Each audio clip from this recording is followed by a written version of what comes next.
दोस्तों सोचो, अगर सम्राट अशोक ने कलिंगा वार के बाद धर्म परिवर्तन ना किया होता, अगर उन्होंने बुद्धिज़्म दुनिया भर में ना फैलाया होता, तो आज दुनिया कैसी होती।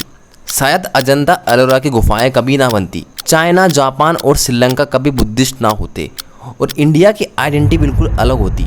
तो चलिए इस अल्टरनेट हिस्ट्री की कहानी शुरू करते हैं। शुरुआत होती है 3rd सेंचुरी BC से। अशोका मौर्य डेंसिटी के सबसे पावरफुल सम्राट थे। कलिंगा वार में 1 लाख से ज़्यादा लोग मारे गए। अशोका का दिल बदल गया था। उन्होंने तलवार छोड़कर बुद्ध के मार्ग को अपनाया। उन्होंने बुद्धिज़्म को स्टेट पॉलिसी बनाया, एम्बेसडर्स भेजे, Sri Lanka, Myanmar, China, Japan, south Korea तक धर्म फैलाया। बुद्धिज़्म इंडिया का सॉफ्ट पावर बन गया और आर्किटेक्चर में नया रंग भर दिया। अब बात करते हैं गाइस, अगर क्या होता अगर अशोका ने बुद्धिज़्म ना फैलाया होता। अगर अशोक ने बुद्धिज़्म सपोर्ट ही ना किया होता, बुद्धिज़्म एक छोटा रीजनल सेक्ट बनकर रह जाता, बिहार और यूपी के कुछ एरिया में ही सीमित रह जाता। हिंदुज़्म और जैनिज़्म और भी ज़्यादा स्ट्रॉन्ग होते, साउथ एशिया पे उनका कल्चरल डोमिनेंस होता। International impact. अब कुछ लोग पूछेंगे कि भाई जैनिज़्म कैसे स्ट्रॉन्ग हो जाता अगर हिंदुज़्म है तो। गाइस इसलिए क्योंकि बुद्धिज़्म वहीं जो हिंदुज़्म है उसकी पॉलिसीज़ को अपोज करता था, पर जैनिज़्म बिल्कुल भी ये नहीं करता था। जैनिज़्म भी थोड़ा थोड़ा हिंदुज़्म की तरह ही था, और थोड़ा थोड़ा बस उनके सांस कदम से कदम मिला के चलता था, और थोड़ी सी फिलोसफी अलग हो सकती थी, पर था तो हिंदुज़्म के ही साथ में। जैनिज़्म भी भगवान को मानता था और हिंदुज़्म भी, पर वहीं बुद्धिज़्म के अंदर भगवान को मानने की कोई प्रथा नहीं थी। इसलिए बुद्धिज़्म से हिंदुज़्म और जैनिज़्म के कुछ लोग हेट करते थे, इसलिए बुद्धिज़्म को पनपने ना दिया जाता, पर जैनिज़्म और हिंदुज़्म अच्छे खासी मात्रा में होते। अब गाइस हम बात करते हैं इंटरनेशनल इम्पैक्ट क्या होता। श्रीलंका गाइस, बुद्धिज़्म वहाँ कभी नहीं पहुँचता, शायद वहाँ हिंदुज़्म ये एक यूनिक रीजन डेवलप होता।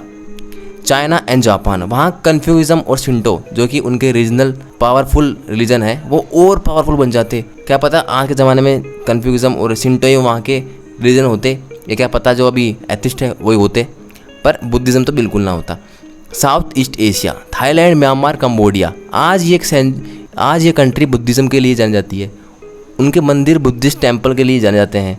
पर अगर अशोका ने बुद्धिज़्म ना फैलाया होता तो शायद ये लोग हिंदू किंगडम्स की तरह होते, या फिर क्या पता इनके पास इस्लाम भी हो सकता था।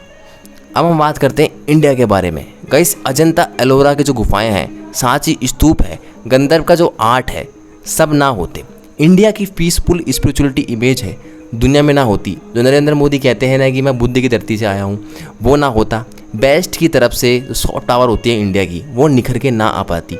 हो सकता है इंडिया का नाम सिर्फ एक वॉरियर सिविलाइजेशन के रूप में माना जाता। क्या पता कि भाई यहाँ तो बस आगे राजाओं ने बस लड़ाई लड़ी है और किसी ने कुछ नहीं किया, लोग बाग ये समझते ना कि एक जब बुद्धिज़्म आया तो उसके बाद लड़ाई बहुत हद तक कम हो गई थी। फिर लोगों ने जाना कि भाई यहाँ पर ऐसे रीजन भी है कि जो कि अहिंसा को प्रमोट भी करते हैं। अब हम बात करते हैं इस लंबे समय के लिए क्या असर होते हैं। सिल्क रूट जो ट्रेड है, तो बुद्धिज़्म ना फैलता तो इंडिया और चाइना के बीच जो कल्चरल एक्सचेंज था वो बहुत कम होता। कॉलोनियल एरा आया तो यूरोप के लिए इंडिया एक स्पिरिचुअल लैंड ना होता, शायद वो और भी ज़्यादा अग्रेसिव तरीके से कोलोनाइज करते। मतलब कि जो यहाँ पर जो कॉलोनी बसी, जो यूरोप के लोगों ने भी बहुत सारों ने बुद्धिज़्म अपनाया तो वो सीखे कि भाई अहिंसा क्या होती है। उन्हें पता लगा हिंदुज़्म में भी अहिंसा है, पर उसमें इतनी नहीं जितनी बुद्धिज़्म में है, तो वो लोग इतना नहीं करते और अग्रेसिवली अटैक करते। Modern times Dalai Lama.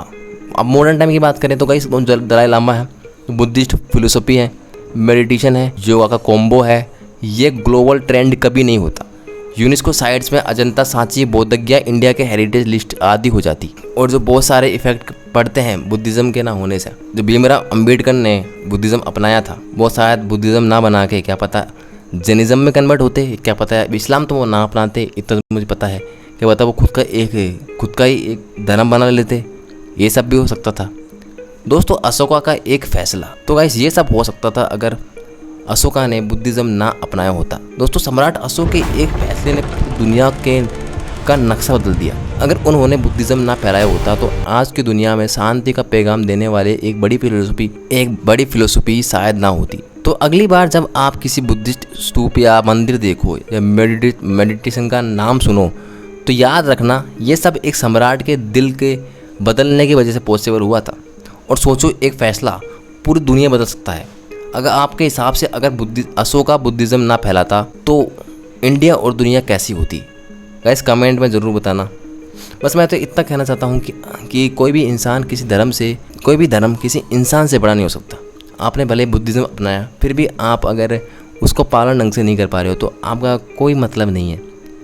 ऐसे संविधान के साथ होता है, संविधान तो लिख दिया, पर अगर आप उसका ढंग से पालन नहीं कर पा रहे हो तो आपने कुछ किया ही नहीं है। अशोका ने अगर बुद्धिज़्म ना अपनाया होता तो बुद्धिज़्म जो इतना छोटा सा रिलीजन था, उसको जो बहुत सारे आजू बाजू के जो हिंदुज़्म और जैनिज़्म है वो उसको इतना पसंद नहीं करते थे, क्योंकि बुद्धिज़्म अपोज करता था भगवान को, वो अहिंसा की ज़्यादा बात करता था। ठीक है, बुद्धिज़्म बहुत अच्छा धर्म है गाइस, तो वो इंडिया से आगे ही नहीं जा पाता। इंडिया से क्या, वो यूपी बिहार तक रहता था। श्रीलंका जो एक हिंदू कंट्री होती है आज, जो कि बुद्धिज़्म कंट्री है, कंबोडिया, थाईलैंड है, वो आज ही हिंदू होते।